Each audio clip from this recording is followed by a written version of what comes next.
Good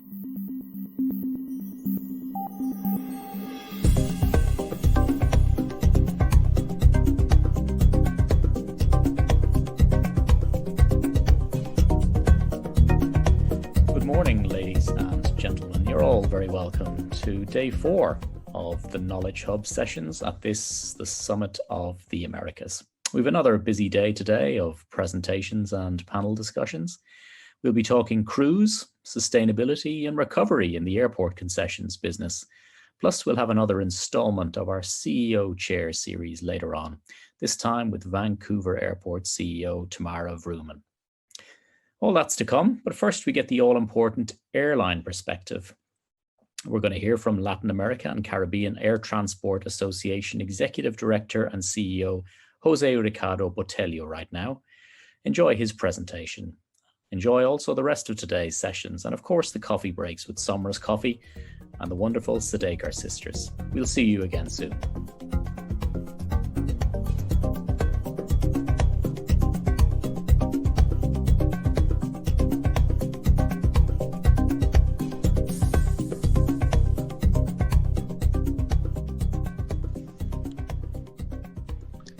Hello, good morning, good afternoon.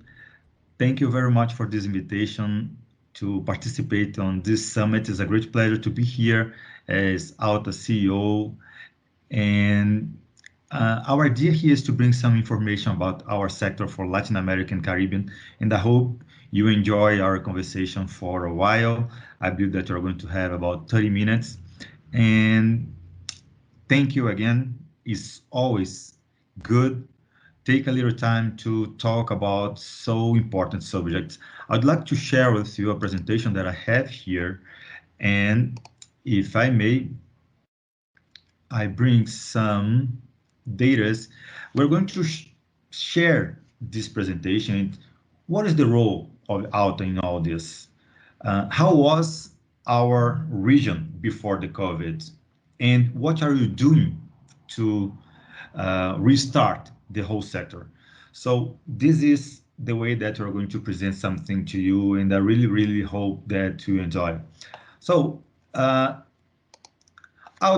as ALTA, we are an association, a non-profit association, and our mission, especially this is our goal, is to contribute to the economic and social growth for Latin American Caribbean region, to development of a safer, more efficient, and sustainable aviation.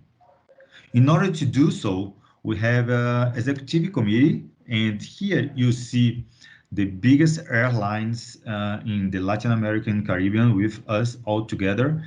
And I'm here as an executive director and CEO. The way that we see, our industry has to work together.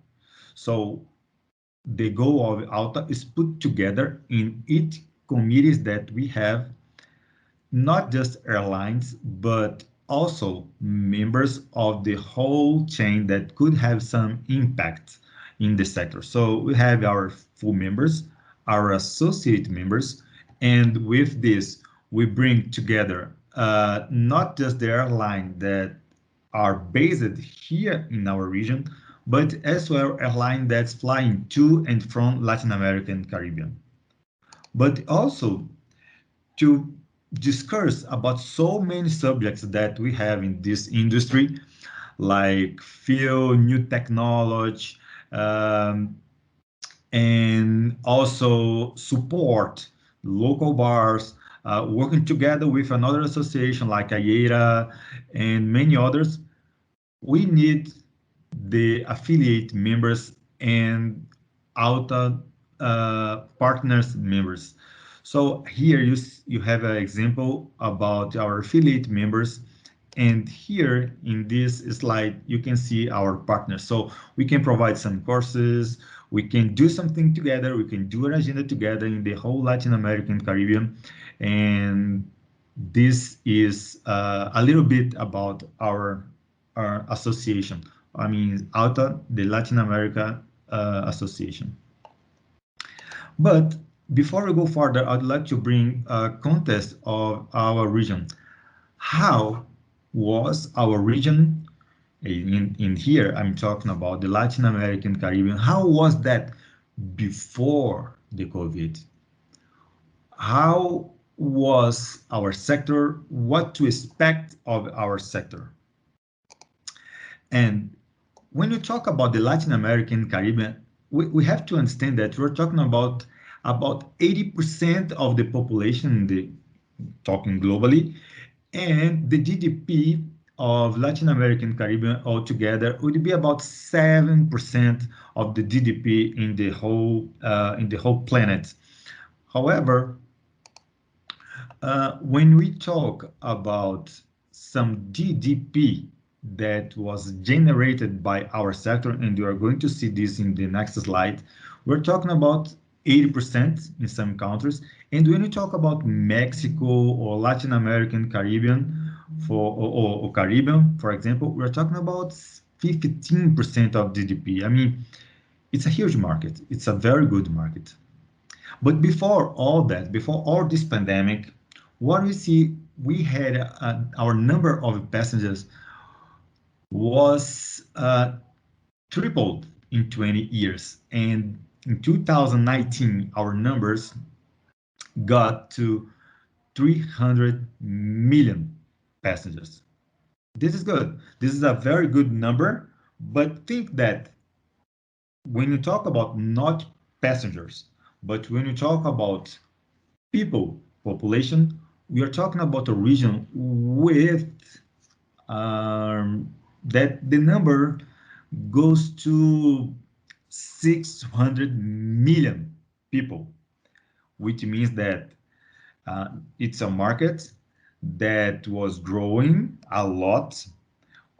Each country was changing the rules in order to unchain the barriers for this sector.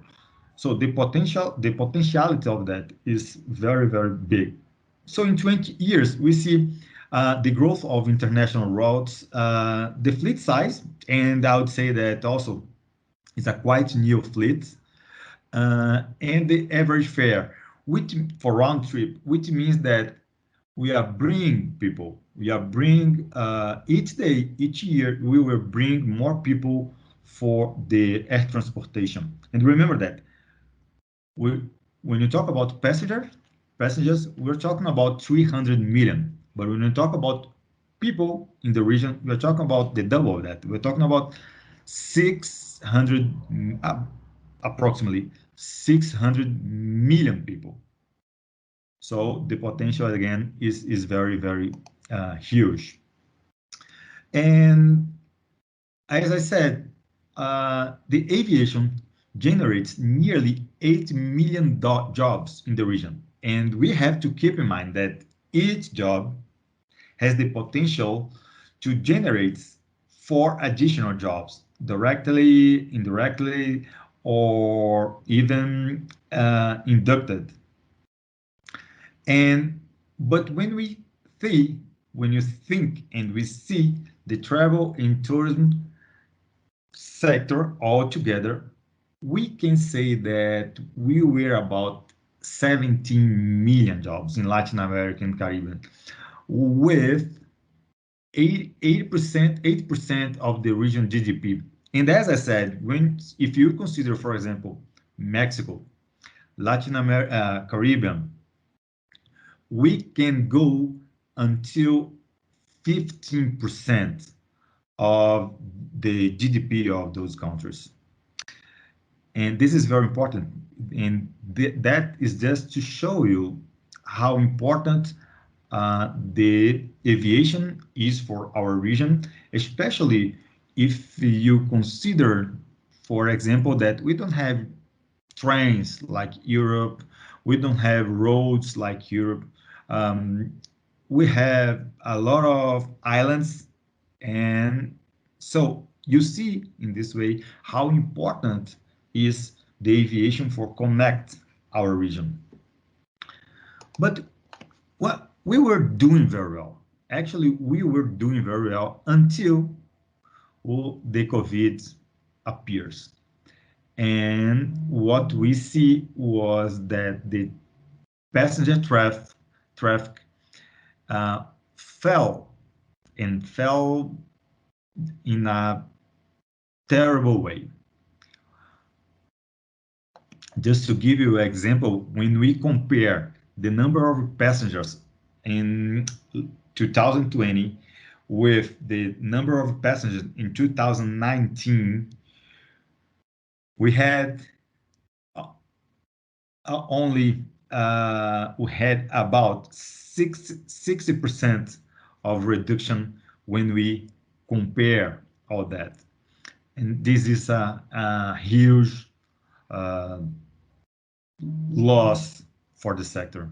And of course, this is not impacting just the aviation, because when you talk about, when you say something about aviation, you're saying something about the whole chain. So this is, we have, this cause impact in airports, this cause in impact in the tourism sector, and in your business as well. And you know that the impact of that. So here I brought this slide just to show you that the drop that we have when we compare 2019 with 2020. But I'd like to bring your attention for this data for international flights, because the drop here was 71%, almost 72%. This is huge. This is huge. It's going to take a while to recover from that.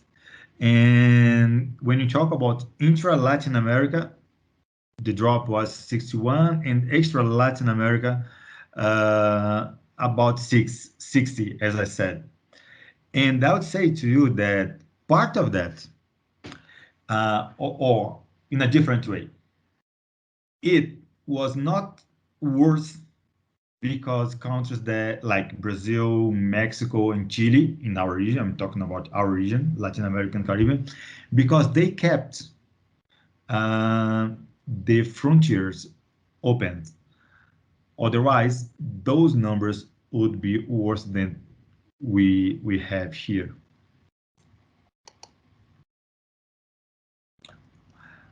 But how could we do something? I mean, would it be possible to do something? Well, we saw that North America, especially North America and Asia, the government came with some ad for the airlines, but in our region was different. Unfortunately, we understand that each country has a policy. We understand that the government had so many sectors to add to try to save. But in our region, the financial aid was almost nothing. And it's important to say that when you talk about the financial aid, we're not talking about give money for the industry. We were talking about, since the first beginning of the COVID crisis, we were talking about loan in order in the market basis to make the airlines survive, and not just why that was so important, the way that we see, because when you are helping the airline, you are helping a huge amount of jobs, a huge amount of companies in this industry.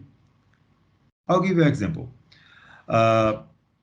When you're going to travel and you're going to use our airlines, probably you're going to get Uber. You go to the airport, you're going to use the service of the airport. The service of the airport is going to need your industry, your sector. When you get in your destination, you have, again, service at the airport, you have taxi, and also hotels, which means that keep this industry alive that was our idea, was keep the connection and the connection among the region, among the countries in the region, but as well help this whole chain. What we received was not financial support. Many countries, they have done, they changed some rules, like in Colombia, you see reduction of taxes. In Brazil as well, they have done some deferring of payments. Some countries, they have changed labor rules in order to help the industry, but the financial support was very important. But in our region, un until now, this this is not something that we can see. But it's still on the table. We still have working with countries, trying to make them understand about this, the importance of that. Okay, another thing is that we are talking here since I believe that you're talking since March of last year, which means about 1 year of this pandemic.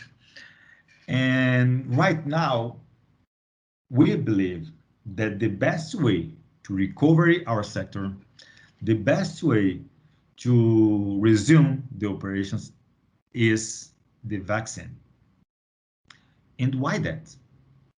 The vaccination is going to bring to the people, again, the confidence to come back to travel. But what we see, unfortunately, in our region is that this is going to slow, or is going to take a while to happen. But we don't see any other at this point, because we are in a point of no return. I mean, we have done everything that we could. We have talked with the government. We have talked with the authorities. We have done something together with ICAO. But at this point, what is important? Okay, the vaccination campaign to the people. This is very important in order to bring the confidence. But we don't see that. We see that it's going too slow. We see something in Brazil. Chile is doing very well, followed by Costa Rica, Panama, Argentina, Mexico, Peru, and here we have the whole region. Okay, that was to bring to you a contest. Okay, as I used to say that we already know the conditions in which this sector is. We know where we are. I know where the aviation sector is and the whole chain is. You know about your sector that in the other hand is in another word as well as part of this aviation sector. We know the conditions that we are right now, but the difference lies in the decision that you are going to make to restart the sector and generate jobs and wellness to our people. I mean, do you remember that I said about the point of no return? What you're gonna do? What should we have to do in order to bring the people the confidence to travel?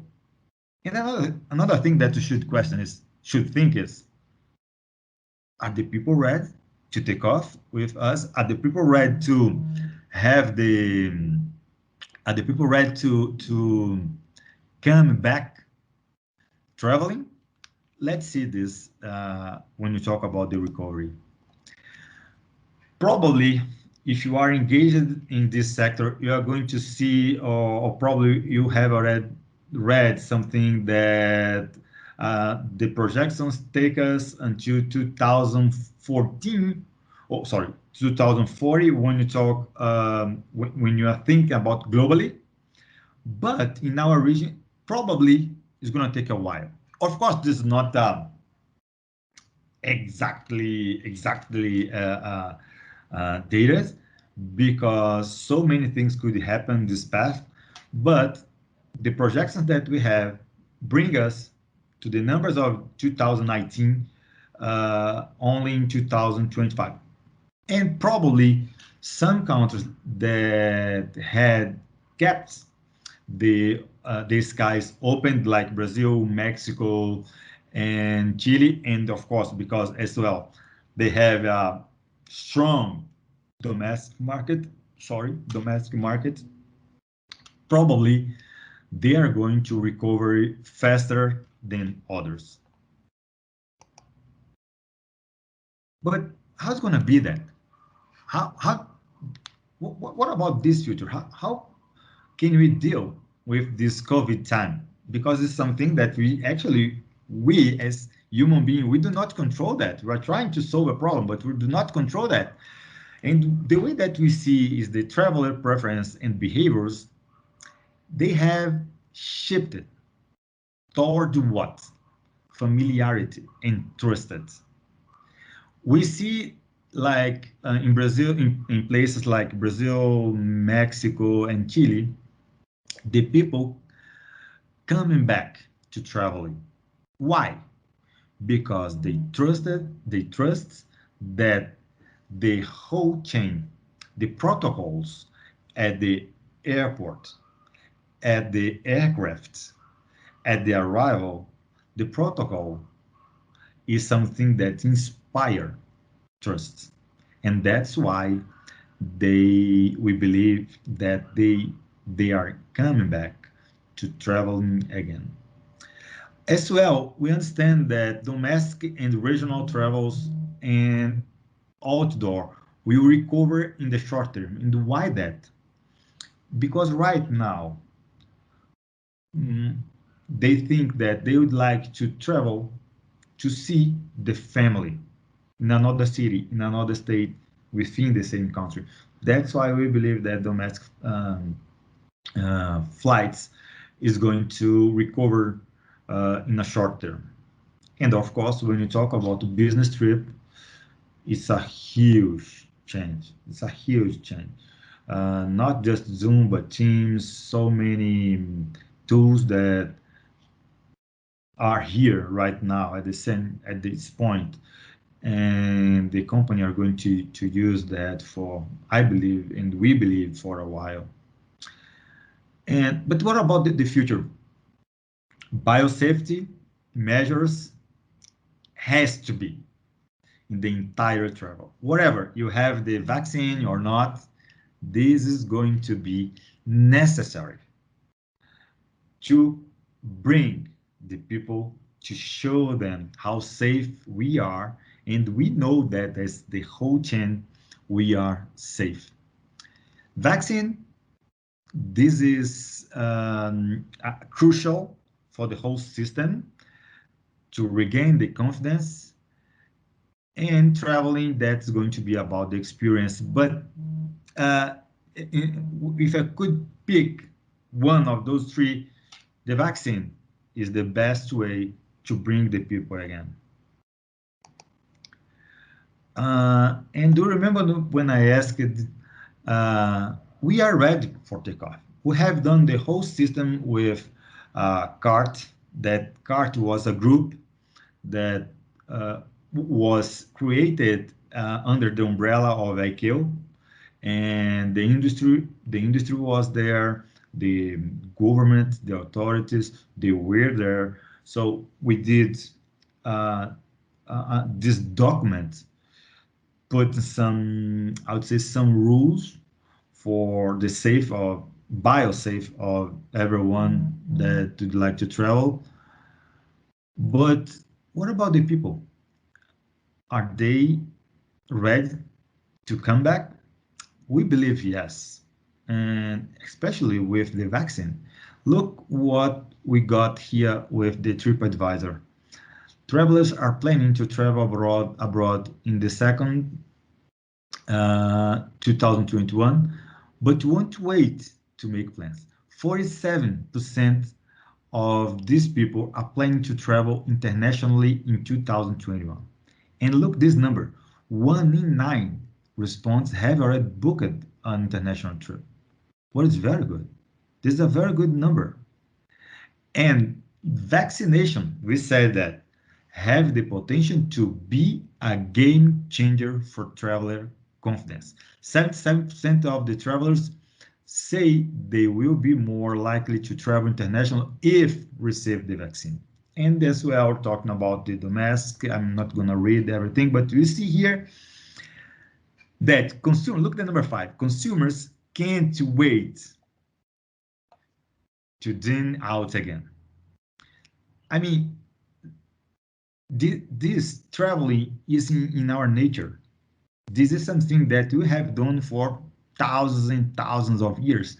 Of course, right now, usually we travel for vacation, we travel for pleasure, but actually, since the first begin, this was in our soul.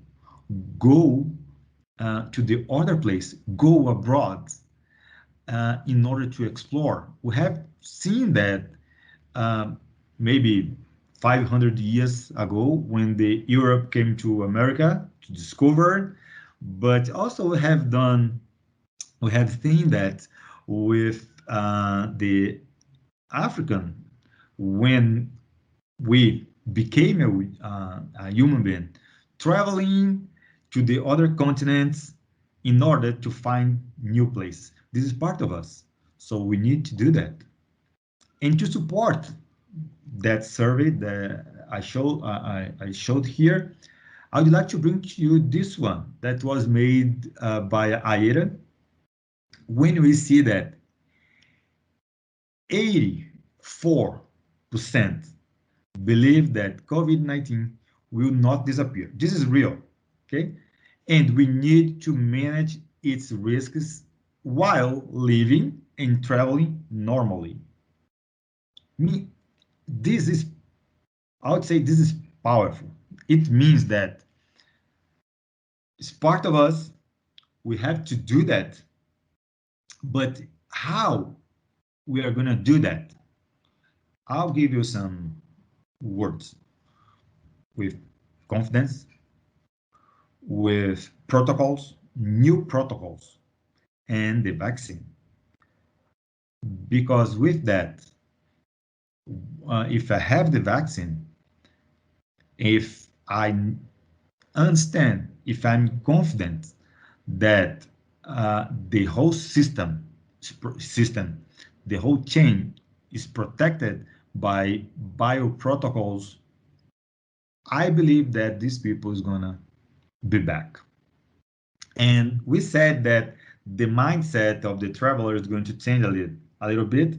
Look, that 72% want to travel to see family and friends as soon as possible.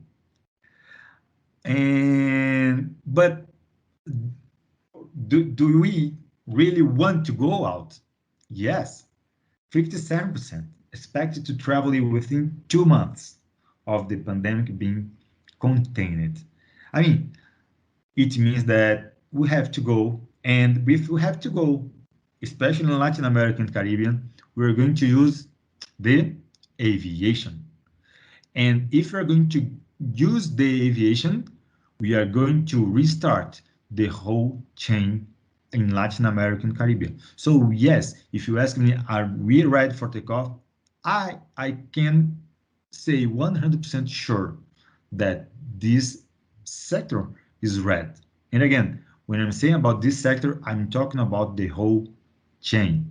Because look at that, safety is the core of our sector, always was. Safety is everything for this sector. But right now, with the new protocols, biosafety is another core as well. And with the whole protocols, with everything, with the research that we have, with some studies saying that this chain is not a vector for the COVID for many reasons, like protocols, as I said, it's protocol at the airport with protocols, and also because the way that the air exchange within the aircraft cabin. I don't know if you have this information, but the air in the cabin is changed completely in 3 minutes, 5 minutes. This is quicker than can be done in a hospital or even in the office, even in the office that you are right now with the air conditioner.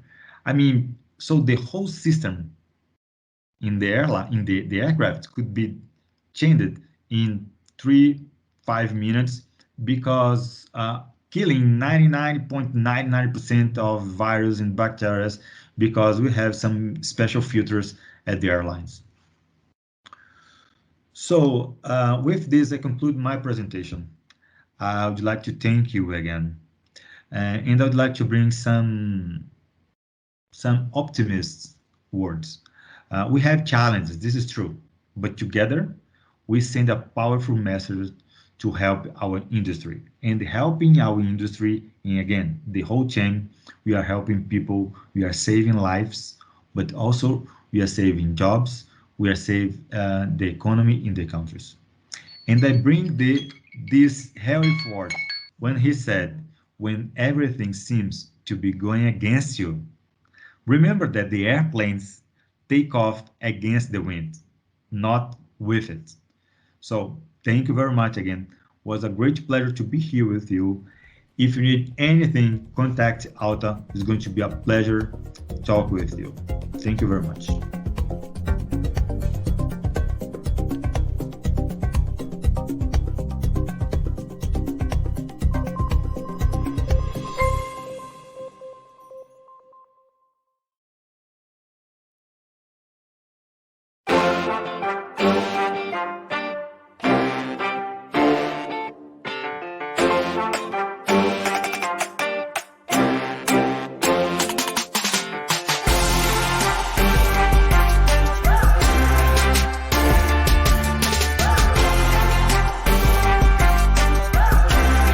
Hey man, I'm Nisha Sadekar. Hey man, I'm Seema Sadekar, and welcome back to our Summer's Coffee Break here at the Summit of the Americas. We're gonna continue to take you on our international Somers coffee cocktail journey. What do you think about Jamaica? I love Jamaica. Jamaican coffee culture stretches all the way back to 1728. Coffee grew in popularity, particularly from the Blue Mountain region.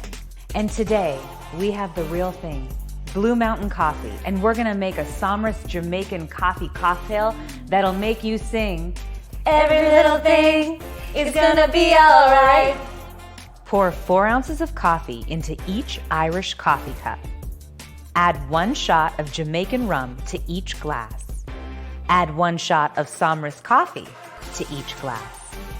Top with whipped cream. Garnish with rock candy. This looks delicious. It's giving me island fever. Let's see what happens.